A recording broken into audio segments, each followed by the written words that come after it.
Okay guys, नया chapter चालू कर रहे हैं जिसका नाम है aggregate demand and aggregate supply. अब एग्रीगेट डिमांड और एग्रीगेट सप्लाई का मतलब क्या होता है और एग्रीगेट डिमांड और एग्रीगेट सप्लाई में आपको बताता हूं। इसके अंदर 3 यूनिट्स आएंगी, 3 चैप्टर्स आएंगे इस यूनिट के अंदर। तो एग्रीगेट डिमांड एग्रीगेट सप्लाई के अंदर अपन 3 चैप्टर्स पढ़ने वाले हैं और तीनों चैप्टर्स बहुत ज्यादा इंपॉर्टेंट है। मतलब नेशनल इनकम के अलावा अगर किसी चैप्टर्स का वेटेज है तो इन्हीं चैप्टर्स का है। करीब 12 नंबर के आसपास का इसका वेटेज आएगा। 12 नंबर इज लाइक 12 नंबर के आसपास का नेशनल इनकम आ जाता है, 12 नंबर के आसपास का एग्रीगेट डिमांड एग्रीगेट सप्लाई आ जाता है। तो करीब 50% से ज्यादा क्या हो जाता है, मैक्रो का वेटेज इन 2 चैप्टर्स का हो जाता है। नेशनल इनकम के अंदर एक तरीके से 3 चैप्टर्स आते हैं, एग्रीगेट डिमांड एग्रीगेट सप्लाई के अंदर भी 3 चैप्टर्स आते हैं। तो 50% से ज्यादा कोर्स तो आपका यही दोनों चैप्टर्स कवर करते हैं। अब aggregate demand aggregate supply basically है क्या, उसके कॉन्सेप्ट को समझने की कोशिश करते हैं। एग्रीगेट डिमांड की जब हम बात करते हैं और एग्रीगेट सप्लाई की जब हम बात करते हैं तो पहले एक कॉन्सेप्ट को लेके चलेंगे और एक कॉन्सेप्ट को समझने की कोशिश करेंगे, उसके बाद एग्रीगेट सप्लाई के ऊपर हम जाएंगे। सो एग्रीगेट डिमांड को पहले स्टडी करने की कोशिश करते हैं। तो देखिएगा एग्रीगेट डिमांड का मतलब क्या है। जैसे ही मैंने बात करी बेटा किसके बारे में, एग्रीगेट डिमांड के बारे में। किसके बारे में, एग्रीगेट डिमांड के बारे में। तो एग्रीगेट डिमांड को क्या बोलते हैं हम, aggregate demand is like AD. Aggregate demand को हम शॉर्ट में क्या बोलते हैं, एडी।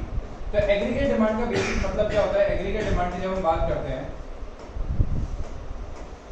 तो एग्रीगेट डिमांड का मतलब क्या हुआ, कॉन्सेप्ट क्या हुआ एग्रीगेट डिमांड का।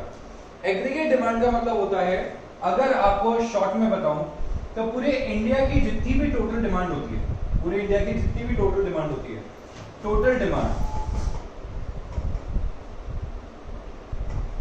टोटल गुड्स की, जितने भी गुड्स हैं उन सारे के सारे गुड्स की total demand of total goods by all individuals.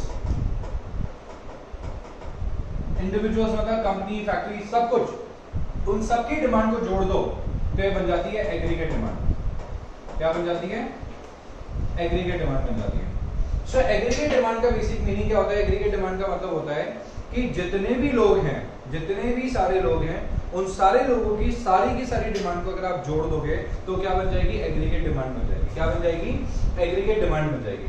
So aggregate demand का मतलब क्या होता है, एग्रीगेट डिमांड का मतलब होता है कि जितने भी लोग हैं उन सबकी टोटल डिमांड को जोड़ दो तो सारी की सारी डिमांड को जोड़ने के बाद वो क्या बन जाती है, एग्रीगेट डिमांड बन जाती है। कॉन्सेप्ट ऑफ एग्रीगेट डिमांड समझ आ गया आपको।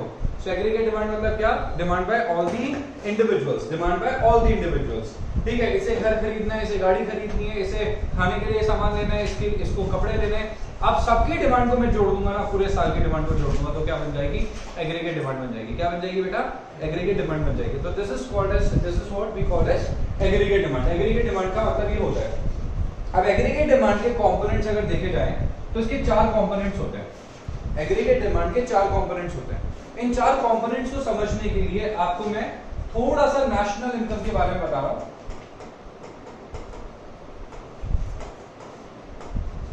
थोड़ा सा नेशनल इनकम के बारे में बता रहा हूं। अब नेशनल इनकम बेसिकली क्या बोलते हैं वो देखेंगे अपन। नेशनल इनकम के बारे में बात करते हैं जरा। Let's just talk about national income. तो नेशनल इनकम को कैलकुलेट करने के 3 मेथड्स होते हैं। There are 3 methods to calculate और estimate national income. National income को कैलकुलेट करने के 3 मेथड्स होते हैं। अब 3 मेथड्स जो होते हैं नेशनल इनकम को कैलकुलेट करने के, वो कौन कौन से होते हैं वो सुनिएगा। नेशनल इनकम को कैलकुलेट करने के 3 मेथड्स होते हैं। सबसे पहला होता है वैल्यू एडेड मेथड। कौन सा होता है, वैल्यू एडेड मेथड। पहला तो होता है वैल्यू एडेड मेथड। सबसे पहला कौन सा होता है, वैल्यू एडेड मेथड। दूसरा होता है अपना इनकम मेथड। दूसरा होता है अपना इनकम मेथड और तीसरा होता है अपना एक्सपेंडिचर मेथड। तीसरा होता है अपना एक्सपेंडिचर मेथड। तो 3 मेथड्स होते हैं नेशनल इनकम को कैलकुलेट करने के। कौन कौन से, ठीक है, value added method, income method और एक्सपेंडिचर मेथड। मैं अभी आपको नेशनल इनकम नहीं पढ़ा रहा हूं जिसके अंदर मैं बेटा तीनों चीजों के बारे में डिटेल में बात करूंगा।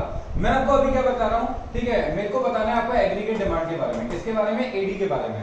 तो एडी को समझने के लिए हमें समझना पड़ेगा कि नेशनल इनकम का वैल्यू एडेड नहीं, इनकम नहीं, एक्सपेंडिचर मेथड जो होता है वो होते हैं कंपोनेंट्स ऑफ एग्रीगेट डिमांड। ये क्या बन जाते हैं बेटा, कंपोनेंट्स ऑफ एग्रीगेट डिमांड बन जाते हैं। क्या बन जाते हैं, कंपोनेंट्स ऑफ एग्रीगेट डिमांड बन जाते हैं। तो कंपोनेंट्स ऑफ एग्रीगेट डिमांड कुछ और नहीं होता। कंपोनेंट्स ऑफ एग्रीगेट डिमांड का मतलब होता है, ठीक है, जो एक्सपेंडिचर मेथड के कंपोनेंट्स होते हैं वही क्या होते हैं, कंपोनेंट्स ऑफ एग्रीगेट डिमांड होते हैं। क्या होते हैं, वही होते हैं कंपोनेंट्स ऑफ एग्रीगेट डिमांड। अब जरा बात करते हैं हम किसके बारे में, बात करते हैं कंपोनेंट्स ऑफ एग्रीगेट डिमांड या फिर एक्सपेंडिचर मेथड में क्या क्या आता है। तो एक्सपेंडिचर मेथड के अंदर क्या क्या बातें आती है वो सुनो। एक्सपेंडिचर मेथड के हिसाब से 4 जगह खर्चा होता है। कितनी जगह खर्चा होता है? 4 कंपोनेंट्स होते हैं एक्सपेंडिचर मेथड के। वो 4 अलग अलग कंपोनेंट्स के बारे में डिस्कस करेंगे। तो एक्सपेंडिचर मेथड के बारे में हम बात कर रहे थे। एक्सपेंडिचर मेथड के अंदर मैंने आपको क्या बता रखा है बेटा? एक्सपेंडिचर मेथड के अंदर मैंने आपको बता रखा है कि बेसिकली देखा जाए तो 4 बातें होती है। कितने कंपोनेंट्स हैं? 4 कंपोनेंट्स। एक तो होता है private final consumption expenditure. Private final consumption expenditure जिसको अपन बोलते हैं PFCE, private final consumption expenditure जिसे अपन कहते हैं PFCE। दूसरा होता है ग्रॉस डोमेस्टिक कैपिटल फॉर्मेशन जिसको अपन कहते हैं GDCF, gross domestic capital formation. Next होता है हमारा government final consumption expenditure, government final consumption expenditure GFCE। और लास्ट आता है आपका नेट एक्सपोर्ट्स। नेट एक्सपोर्ट्स का मतलब होता है एक्सपोर्ट्स माइनस इंपोर्ट्स।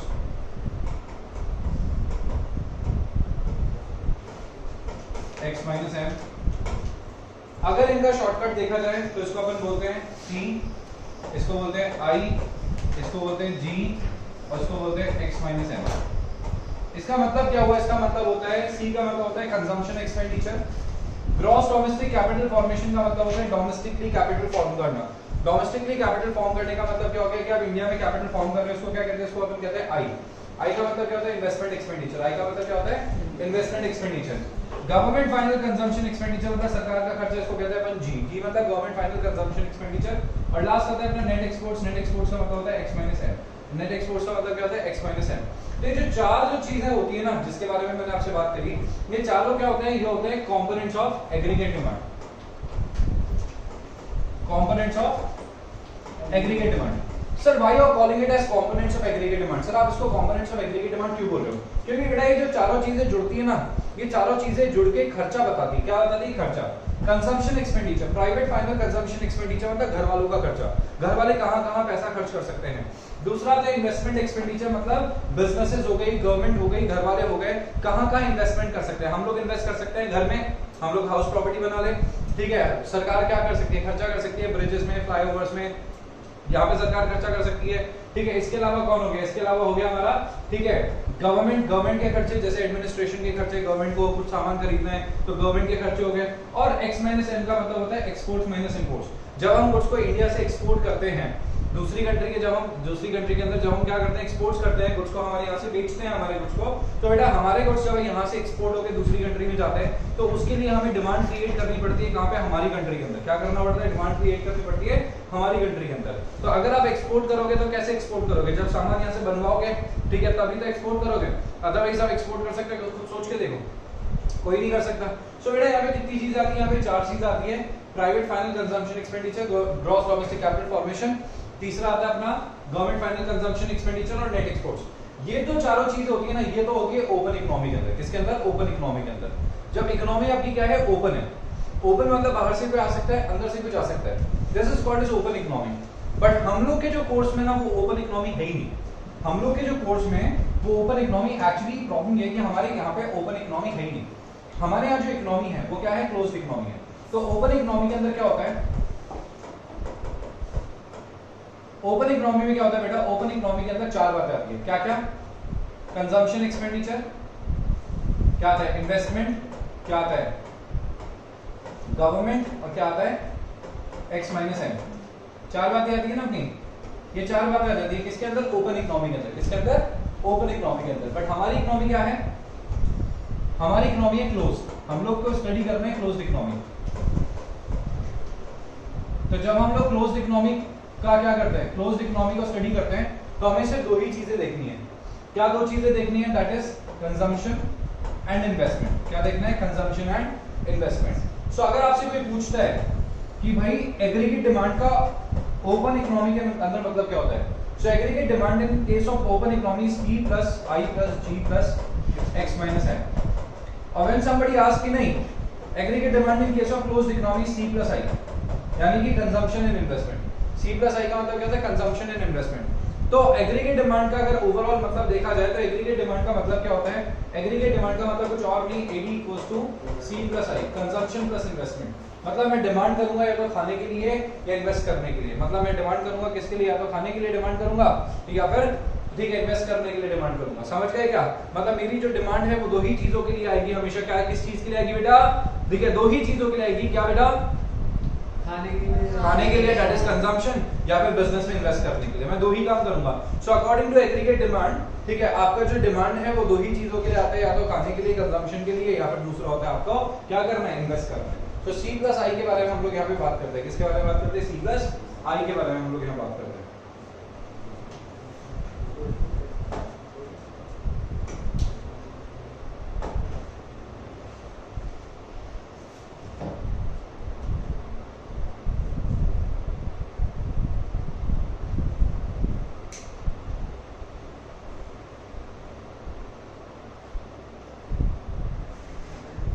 देखिए सो बात कर रहे थे हम एग्रीगेट डिमांड के बारे में।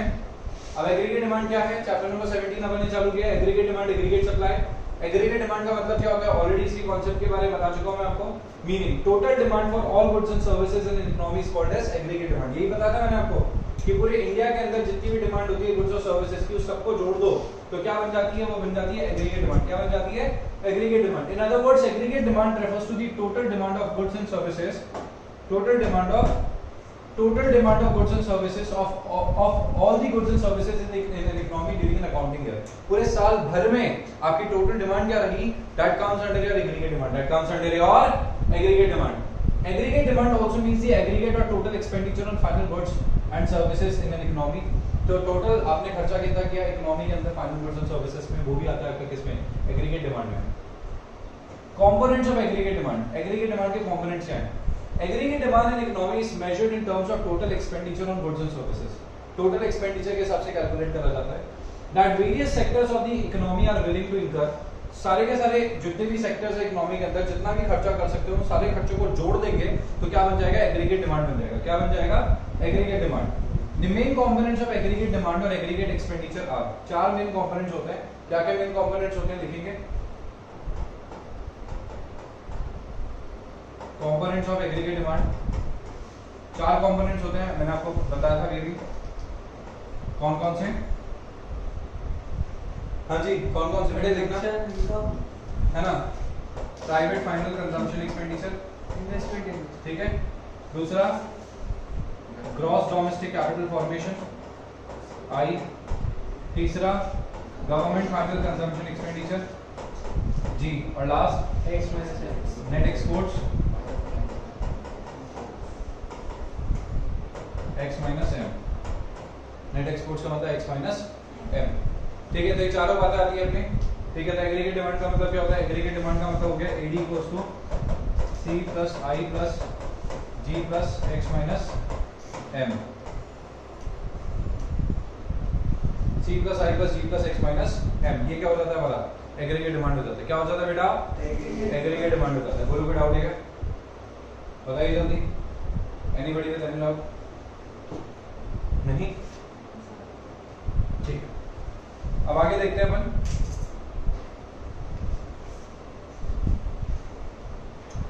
प्राइवेट फाइनल कंजम्पशन एक्सपेंडिचर और प्लान्ड प्राइवेट कंजम्पशन। तो प्राइवेट फाइनल कंजम्पशन एक्सपेंडिचर आता है इसके अंदर। प्राइवेट इन्वेस्टमेंट डिमांड और प्लान्ड प्राइवेट इन्वेस्टमेंट, जैसे कि जिसको मैंने क्या कहा था? Investment expenditure. Government demand for goods and services और गवर्नमेंट एक्सपेंडिचर। और लास्ट क्या आता है? Net exports. तो क्या होता है ये?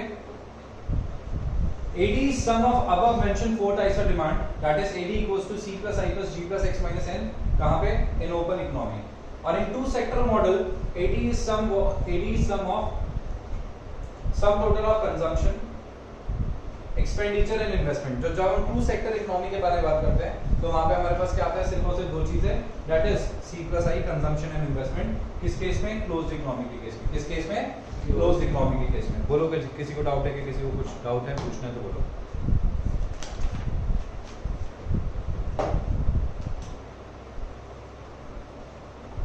नहीं है, कोई डाउट नहीं है, ठीक है आगे मूव करते हैं। एग्रीगेट डिमांड का स्केड्यूल बनाते हैं। इट इज एग्रीगेट डिमांड का स्केड्यूल क्या होता है? अलग अलग लेवल पे अलग अलग लेवल ऑफ इनकम पे अलग अलग level of demand is called as aggregate demand. अलग अलग लेवल ऑफ इनकम पे अलग अलग level of demand is called as aggregate demand. Okay, aggregate demand मतलब जो अलग अलग लेवल पे देखी जाएगी। अब बनाएंगे इसे। अब देखो, अभी अपन क्या बनाने वाले हैं? एग्रीगेट डिमांड का एक शेड्यूल बनाने वाले हैं। ये एग्रीगेट डिमांड का एक शेड्यूल है। इसमें आएगा आपका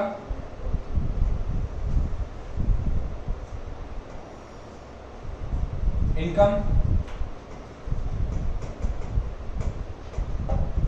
इनकम आएगी तो क्या करोगे? कंजम्पशन करोगे। इनकम आएगी तो क्या करोगे? कंजम्पशन। कंजम्पशन को शॉर्ट में क्या बोलते हैं? सी। कंजम्पशन को क्या बोलते हैं? सी, ठीक है। कुछ पैसे का क्या करोगे? इन्वेस्टमेंट। इन्वेस्टमेंट को क्या बोलते हैं? आई। और एग्रीगेट डिमांड को क्या बोलते हैं? सी प्लस आई। एग्रीगेट डिमांड को क्या बोलते हैं? सी प्लस आई। एक तरीके से मान के चलो आपकी नई नई इकोनॉमी बनी है, नई नई कंट्री डेवलप हुई है। अब जो नई कंट्री आपकी बनी है, आप उसका क्या करने वाले हो? जो नई कंट्री आपने बनाई है, ठीक है, उस नई कंट्री का अपन क्या करने वाले हैं? उस नई कंट्री का अपन अब, ठीक है, धीरे धीरे अपन नई कंट्री का काम चालू कर रहे हैं, बिजनेस चालू कर रहे हैं। सो इट इज लाइक नई कंट्री जो है वो धीरे धीरे अपना क्या कर रही है? बिजनेस चालू कर रही है, बिजनेस एक्सपैंड कर रही है। नई कंट्री अगर अपन अपना बिजनेस चालू करती है, बिजनेस एक्सपैंड करती है, कौन सी नई country? I am not talking about एक ऐसी कंट्री जो वेल वर्स्ड है ऑलरेडी, नई कंट्री है। अगर कोई नई कंट्री चालू करेगी तो सबसे पहले तो उसकी इनकम जीरो होगी। उसकी इनकम तो क्या होगी? जीरो होगी। उसकी इनकम चाहे जीरो हो, चाहे नेगेटिव हो, उसको चाहे लॉसेस हो, उसको चाहे फायदा हो, कोई फर्क नहीं पड़ेगा।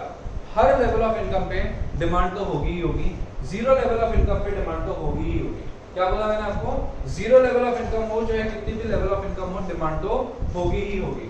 Always remember this thing, demand will always happen, ठीक है, वेदर ठीक है, देयर इज लाइक इनकम और नॉट। इनकम हो चाहे नहीं हो, डिमांड तो होगी होगी। इस तरीके की डिमांड को कहा जाता है, इस तरीके की कंजम्पशन को कहा जाता है ऑटोनॉमस कंजम्पशन। क्या कहा जाता है? इस तरीके के कंजम्पशन को ऑटोनॉमस कंजम्पशन कहा जाता है। So question arises here, what do you mean by autonomous consumption? Autonomous consumption का मतलब क्या होता है? ऑटोनॉमस कंजम्पशन का मतलब होता है एक ऐसा टाइप का कंजम्पशन, ठीक है, एक ऐसे लेवल का कंजम्पशन। ऑटोनॉमस कंजम्पशन मतलब एक ऐसे लेवल का कंजम्पशन, ठीक है, समझना बात को, ठीक है, जहां पे आपकी इनकम नहीं होते हुए भी आपको क्या करना है? आपको कंजम्पशन करना है। मतलब इनकम नहीं है मेरी तो भी मेरे को कंज्यूम तो करना ही पड़ेगा। अरे यार, अगर कोई इंसान कमाएगा नहीं तो खाएगा नहीं क्या? खाना तो पड़ेगा ना, उसे जिंदा रहने के लिए तो खाना पड़ेगा ना। तो यानी कि आप भले ही कमाओ चाहे नहीं कमाओ, आपको जिंदा अगर रहना है तो आपको खाना तो पड़ेगा, कंजम्पशन तो करना पड़ेगा। तो that level of consumption which will happen when your income is zero। आपकी इनकम चाहे जीरो हो, चाहे नेगेटिव हो, चाहे कुछ भी हो जाए, आपको कंजम्पशन तो करना ही पड़ेगा। तो उसे क्या कहते हैं? उसे अपन कहते हैं ऑटोनॉमस कंजम्पशन। क्या कहते हैं उसे? Autonomous consumption. ऑटोनॉमस कंजम्पशन मतलब एक ऐसा लेवल ऑफ कंजम्पशन जो कि हमेशा होगा ही होगा, भले आप इनकम करो चाहे नहीं करो, इनकम आप कमाओ चाहे नहीं कमाओ। देखो, इकोनॉमी के अंदर हमेशा एक चीज ध्यान रखना, हमेशा इकोनॉमी तभी ग्रो करेगी जब इन्वेस्टमेंट होगा इकोनॉमी के अंदर। क्या होगा?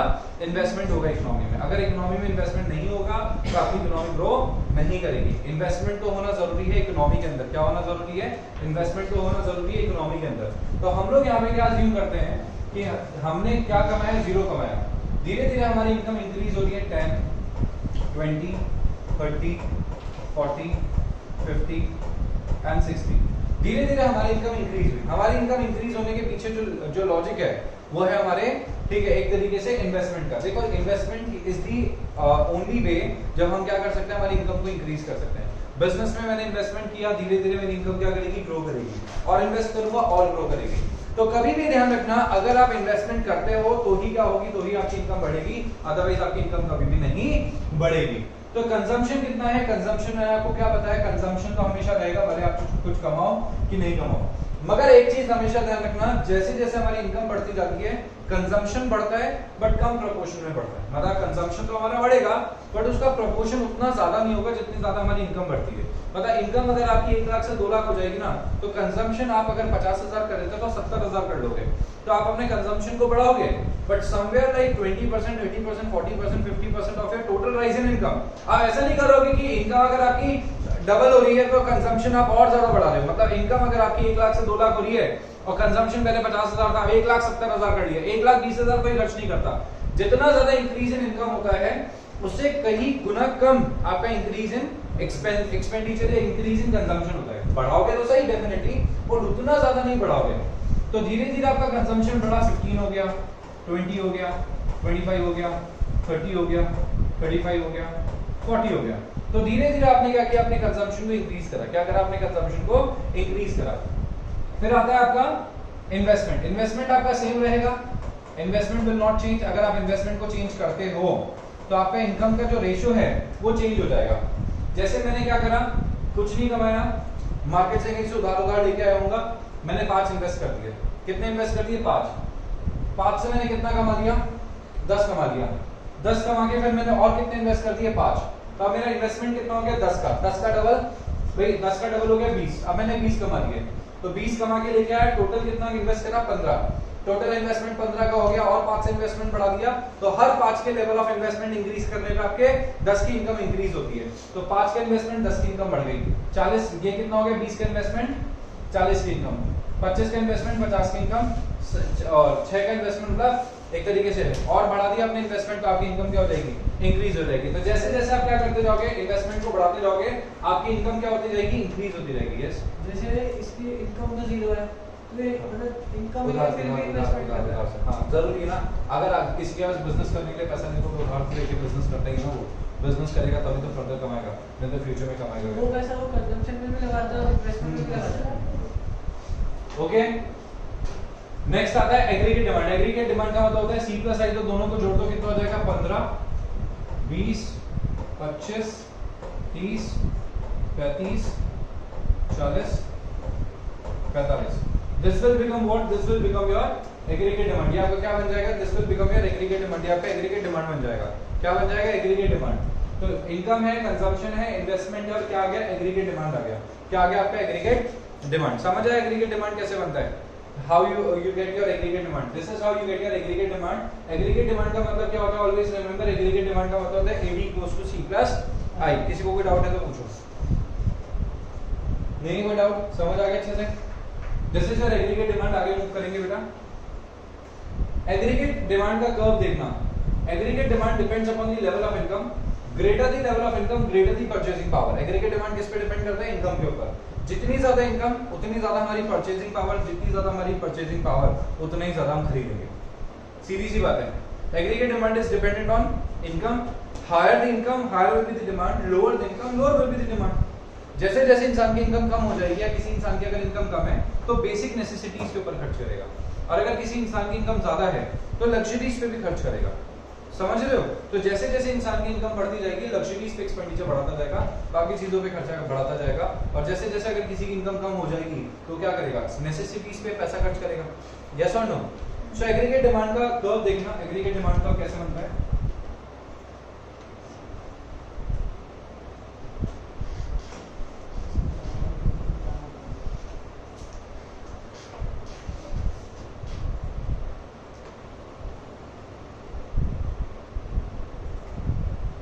अब देखो, आपको पता है ना इन्वेस्टमेंट आपका सेम है, इन्वेस्टमेंट सेम था ना आपका, इन्वेस्टमेंट बदल रहा था बार बार। Investment was same every time, whatever you were investing it was same. समझ रहे हो ना? ये आपका इन्वेस्टमेंट है, सेम है। समझ रहे हो? ये आपका इन्वेस्टमेंट, ये क्या है, सेम है। इन्वेस्टमेंट आपका चेंज हुआ था क्या? नहीं, इन्वेस्टमेंट विल रिमेन सेम। तो there will be a line which becomes parallel to x axis. एक ऐसी लाइन बन जाएगी जो बेटा आपके पैरेलल टू x एक्सिस हो जाएगी, जो आपके x एक्सिस की क्या हो जाएगी, पैरेलल हो जाएगी। हाँ या नहीं? आपने देखा था कि कंजम्पशन क्या था, कंजम्पशन हमेशा आपका, याद रखना, कंजम्पशन हमेशा आपका अपर से 0 से ऊपर से था। इसका मतलब क्या हुआ? इसका मतलब ये हुआ कि भले आप कुछ कमाओ नहीं कमाओ, but there will be a consumption. भले कुछ कमाओ नहीं कमाओ, there will be a consumption. तो ये क्या था आपका, दिस वाज योर कंजम्पशन, ये क्या था आपका सी था, दैट इज ऑटोनोमस कंजम्पशन। क्या कहते हैं इसे, autonomous consumption. That consumption will sustain in the market, consumption will always sustain whether you are earning or not, consumption तो रहेगा ही रहेगा। इन्वेस्टमेंट को कंजम्पशन को जोड़ दो तो दोनों मिलके क्या बन जाता है, दोनों मिलके बन जाता है aggregate demand. So this will become your investment, this is your consumption and this will become your aggregate demand. ये क्या बन जाएगा आपका एग्रीगेट डिमांड बन जाएगा। क्या बन जाएगा बेटे आपका एग्रीगेट डिमांड बन जाएगा। तो this will become your aggregate demand. AD curve मैंने यहाँ पे बना दिया, ये एग्रीगेट डिमांड का कर्व बन जाएगा आपका, ठीक है। ये एग्रीगेट डिमांड का कर्व मैंने बना दिया। इसके अंदर एग्रीगेट डिमांड का मतलब क्या होता है, C plus I. C plus I is your what, C plus I is your aggregate demand. बोलो कोई डाउट है? ये एग्रीगेट डिमांड का कर्व है।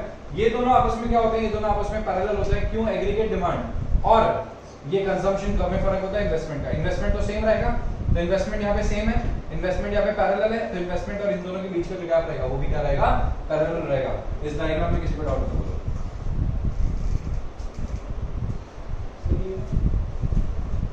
गुड।